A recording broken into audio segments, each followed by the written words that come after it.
Hi hello welcome back to Ranju Rachchu YouTube channel. ಇವತ್ತು ಬಂದು ಕೃಷ್ಣ ಜನ್ಮಾಷ್ಟಮಿ, ಹಾಗಾಗಿ ಎಲ್ಲರಿಗೂ ಕೃಷ್ಣ ಜನ್ಮಾಷ್ಟಮಿಯ ಶುಭಾಶಯಗಳು. ನನ್ನ ಮಗನ ಸ್ಕೂಲಲ್ಲಿ ಕೂಡ ಕೃಷ್ಣ ಜನ್ಮಾಷ್ಟಮಿ ಸೆಲೆಬ್ರೇಷನ್ ಇತ್ತು, ಹಾಗಾಗಿ ಅವನಿಗೆ ನಾನು ಕೃಷ್ಣನ ಡ್ರೆಸ್ ಹಾಕಿ ಸ್ಕೂಲ್ಗೆ ಕರ್ಕೊಂಡೋದೆ. ಸ್ಟೇಜ್ ಮೇಲೆ ಎಲ್ಲ ಮಕ್ಕಳು ಮುದ್ದಾಗಿ ಕಾಣಿಸ್ತಾ ಇದ್ರು. ಅವನು ಕೂಡ ಅಳ್ತಾ ಇದ್ದ, ನಮ್ಮಮ್ಮ ಎಲ್ಲೋದ್ರು, ನಾನು ಒಬ್ಬನೇ ಇದ್ದೀನಿ, ಬಿಟ್ಬಿಟ್ಟು ಹೋಗ್ಬಿಟ್ಟಿದ್ದಾರೆ ಅಂತ. ಅವ್ರು ಮೇಡಮ್ ಹೇಳ್ತಾಯಿದ್ರು, ಯಾವುದು ಮಕ್ಕಳು ಪೇರೆಂಟ್ಸ್ಗಳಿದ್ದಾರೆ ಅವರೆಲ್ಲ ಮೇಲ್ಗಡೆ ಬನ್ನಿ, ಮಕ್ಕಳನ್ನ ಸಮಾಧಾನ ಮಾಡ್ಕೊಂಡು ಅವ್ರ ಜೊತೆ ನಿಂತ್ಕೊಳ್ಬೋದು ಅಂತ. ಹಾಗಾಗಿ ನಾವು ಎಲ್ಲ ತಾಯಂದಿರೆಲ್ಲ ಮೇಲ್ಗಡೆ ಹೋಗಿ ಸ್ಟೇಜ್ ಮೇಲೆ ನಿಂತ್ಕೊಂಡು ಮಕ್ಕಳುಗಳನ್ನೆಲ್ಲ ಸಮಾಧಾನ ಮಾಡ್ತಾಯಿದ್ವಿ.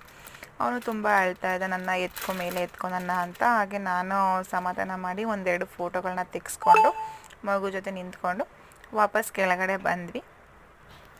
ಆಮೇಲೆ ಬಂದು UKG ಮಕ್ಕಳಿಗೆಲ್ಲ ಡ್ಯಾನ್ಸ್ ಹೇಳ್ಕೊಡ್ತಾಯಿದ್ರು. ಡ್ಯಾನ್ಸ್ ತುಂಬ ಚೆನ್ನಾಗಿ ಆಡ್ತಾಯಿದ್ರು ಮಕ್ಕಳುಗಳೆಲ್ಲ ಅವರು. ನಾನು ಅದನ್ನೆಲ್ಲ ನೋಡಿಕೊಂಡು ಸ್ವಲ್ಪ ಹೊತ್ತು ಕೂತಿದ್ದು ವಾಪಸ್ ರಿಟರ್ನ್ ಮನೆಗೆ ಬಂದ್ವಿ. ಇದಾಗಿತ್ತು ಇವತ್ತಿನ ವ್ಲಾಗ್. Thank you.